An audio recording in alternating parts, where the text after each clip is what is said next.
हैं शांतिवन के कैंपस पर और इस कैंपस में आज हम आपको एक अलौकिक सफर पर लेकर चलते हैं और शांतिवन के 4 मुख्य केंद्र बिंदु जिनके अगर दर्शन आपने नहीं किए तो कुछ अधूरा सा रह जाता है।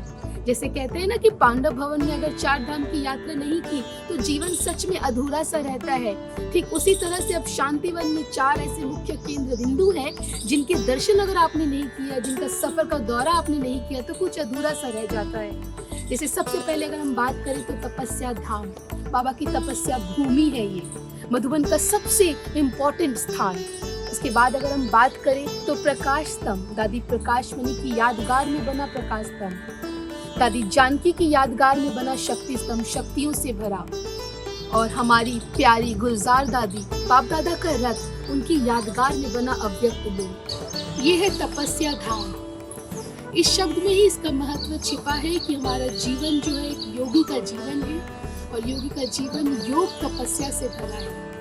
मधुबन आकर योग तपस्या करने के लिए सबसे महत्वपूर्ण स्थान है। बाबा, अगर हम कहें कि बाबा का साक्षात्कार, बाबा की महसूसता अगर हम कर सकते हैं तो बाबा का कमरा तो है ही, लेकिन तपस्या धाम वो भूमि है, वो प्रांगण है जहाँ पर आकर आप योग तपस्या कर अपने आप को परमात्मा से जोड़ने की अनुभूति कर सकते हैं। चलिए कुछ लोग हमारे साथ बैठे हैं, उनसे पूछते हैं कि उन्हें तपस्या धाम में आकर कैसी महसूसता होती है। तपस्या धाम में हमें बहुत अच्छा महसूस होता है। हमें ऐसे लगता है कि बाबा खुद आकर हमें अपनी पावरफुल दृष्टि से बहुत ही अच्छा बना रहे हैं, मन और तन को पावरफुल शक्ति दे रहे हैं। हम अभी खड़े हैं प्रकाश स्तंभ पर।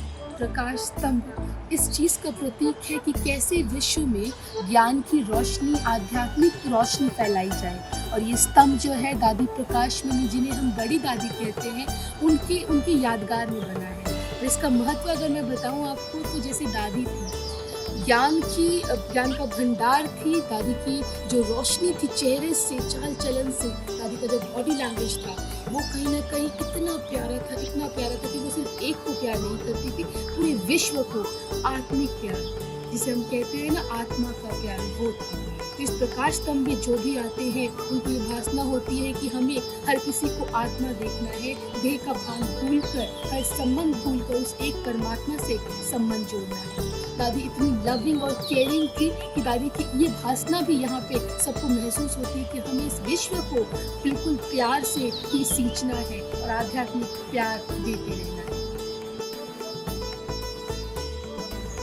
हम खड़े हैं शक्ति स्तंभ पर और शक्ति स्तंभ आपको पता है कि दादी जानकी, जो हम सब की दादी थी, मेरी दादी नहीं विश्व की दादी थी, उन दादी जानकी की यादगार में शक्ति स्तंभ ये शब्द जो है इसी में सारी शक्तियाँ भरपूर है। जैसे दादी थी सादगी, पवित्रता, सच्चाई, सफाई, मैं और मेरा बाप, मैं कौन, मेरा कौन और मुझे क्या करना है, इन मंत्रों पर जीने वाली दादी शक्तियों से भरी हुई थी। चेहरे पे मीठी मुस्कान, लेकिन दादी की जो सादगी थी वो सबको मोह लेती थी।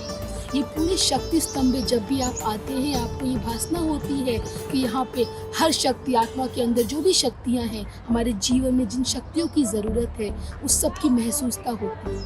और आप जब भी यहाँ आएंगे आपको यही महसूसता होगी कि आपके अंदर भी वो शक्तियाँ भर रही हैं, जैसे दादी आपको वो शक्तियाँ वरदान की तरह दे रही हैं। ओम शांति।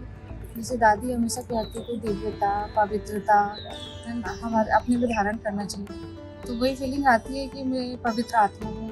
वो शांत फील होता है और अकेलापन महसूस नहीं होता है, ऐसा लगता कोई साथ है। मतलब घर वालों की भी याद नहीं आती, एकदम शांत रहने का मन करता है और बहुत अच्छा फील होता है, खुशी महसूस होती है, पावर फील होती है अंदर से कि मैं सब कुछ कर सकती हूँ।